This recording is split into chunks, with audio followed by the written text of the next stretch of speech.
Hey, Minky. I like how you were so confused about how I tagged you at the end of the video when you were already actively making the video response, which was the point of the tag to make the video response. Good for you, man. Okay, so I have a metric ton of thoughts and stories for you, but I'm really trying to keep my videos concise these days. Hey, don't laugh. Concise for me. That last one was like 8 minutes. I can't even remember the last time I made a video so short. But let's talk about you, because now we have context for the whole taking responsibility bullshit. I still have to clarify the whole asshole thing, and we absolutely have to dig into how our autistic brains are almost always a single thought away from stabbing us in the back and betraying the absolute fuck out of us. First, dude, I feel you on the whole heightened emotions thing. Honestly, it was only recently, within the last year or two, that I even realized that that was an autistic trait. Because I don't just feel things, I feel all the things. I feel other people's things. And frankly, I'd rather them keep their fucking things to themselves. But even that is hard, because I will still pick up on their emotions, and it will still fuck my brain. I really hope none of that section is ever clipped out of context, because that would be weird. The empathy thing has been such a pain in my ass that I ended up writing a book about it. Check it out. Abraham Owens is Punched, Drunk, and All Out of Fucks. The audiobook is right here on YouTube. I think I started writing it in 2017, but the idea for the character existed for much, much longer. Abe Owens has super empathy.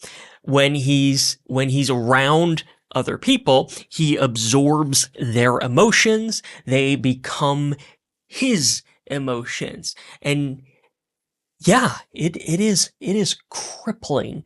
The only way Abe Owens can survive is through extreme isolation and a shit ton of booze. He is literally the worst superhero I could come up with. But that book was a way for me to explore what it meant to be so unfathomably sensitive to other people. The book is, well, it's also about punching Nazis, which you would have thought would have fallen out of relevance after 2020, and yet, here we are. Moving on.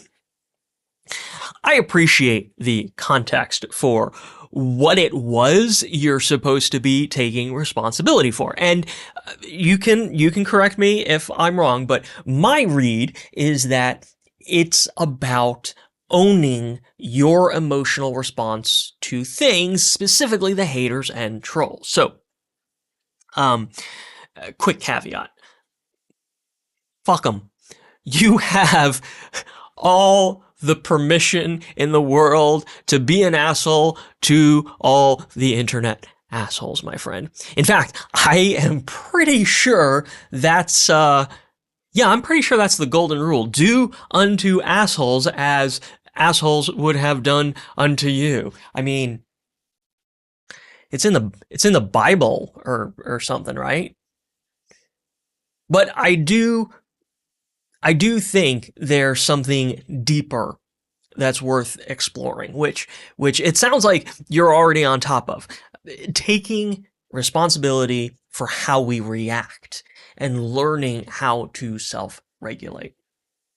My Abe Owens character chooses isolation and booze, like I said, and when all else fails, fucking punch the problem in the face.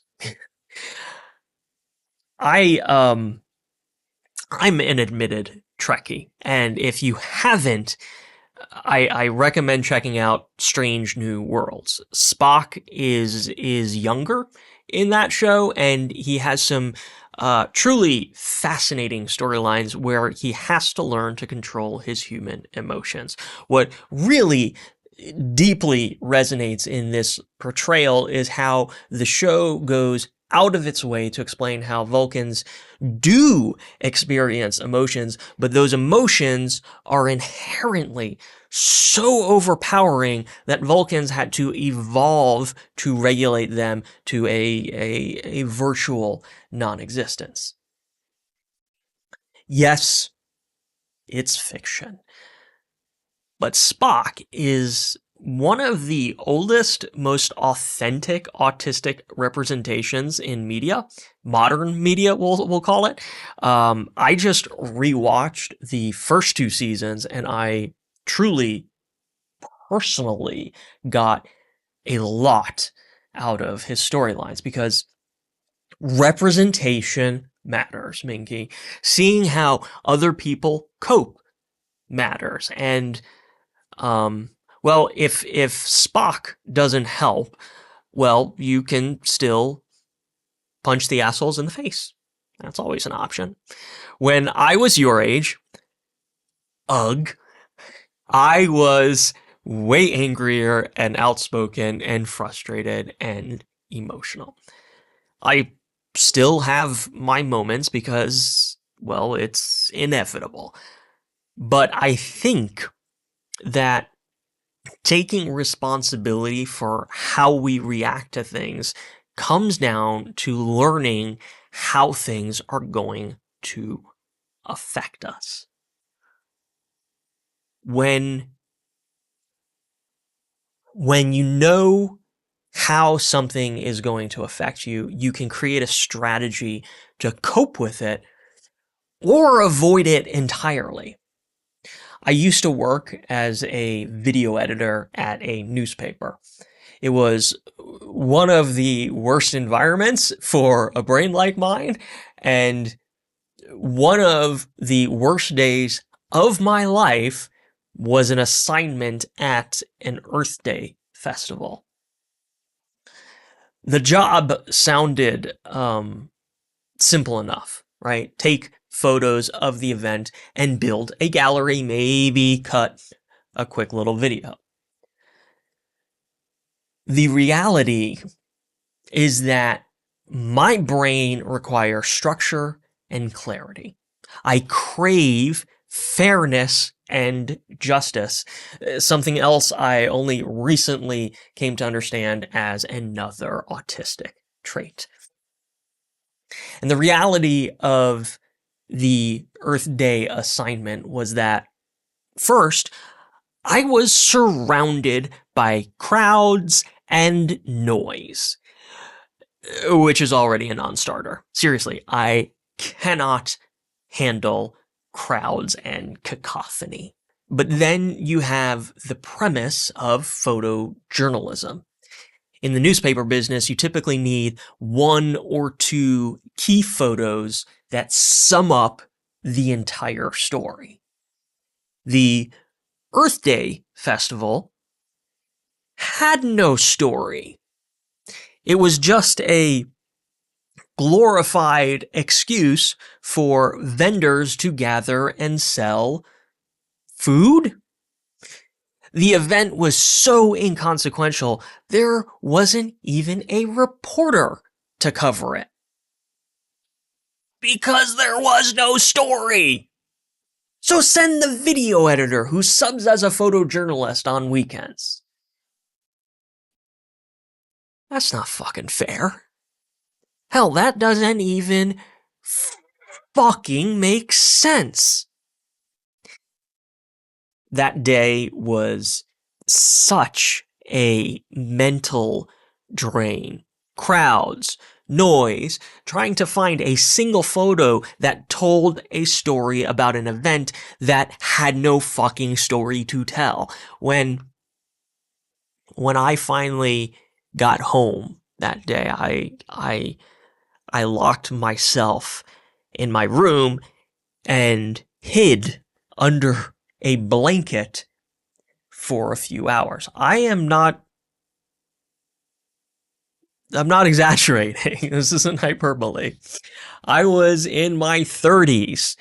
My, at the time, wife had no idea what was happening, and I barely had any idea either.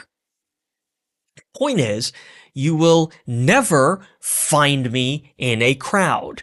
I won't go there. I make sure I know very clearly what the fuck it is I'm doing and what is expected of me. And yes, I live an incredibly simple, quiet life as a literal coping mechanism to protect my headspace. That's how I take responsibility for how I react to a world that isn't designed for me. I went through 2 marriages before I realized I am not equipped to deal with other people on that level. But through those relationships, I did learn how to detach myself from my partner's emotional state, because if I didn't, it would fucking wreck my brain. I know, man, the triggers are everywhere, Minky. They are, they're not completely unavoidable, but we can minimize and cope. For me, that's what it means to take responsibility for how we react. And also for me, that extends to accepting that autism is a disability, which I don't think you have any problem embracing. But it's been critical for me to understand that my brain, with all this fucked up wiring, will straight up literally betray me. This happens even now. Like last fucking week, dude. My brain will rabbit hole, hyperfixate, and completely misread reality. And if I react before my brain has a chance to recalibrate, shit just gets worse. Every time. I plan to make a dedicated, proper video about this in the future, but these are the 5 rules I've set for myself, a kind of mantra to cope with the rest of this year. Number 1, patience is the process. This is the most important thing to remember, whether it is people, projects, work, anything. Just stay patient. Number 2, say less. It's another autistic trait. We are hardwired to over-explain. It's connected to that whole fairness and justice thing. We want to be understood, and we want people to understand why. God damn it, why? But most of the time, saying too much just leads to confusion, heartache, and oftentimes pain. So say less. Save your words for where they matter the most. And yes, I understand the irony of saying less on a channel where I talk endlessly. Number 3, let the work speak for itself. This is super specific, to me and my creative profession, but you can interpret it however it helps. The heart of it is sound, though. Be so exceptional at whatever it is you do that you do not have to explain or justify or defend. People who get it, they will fucking understand intuitively.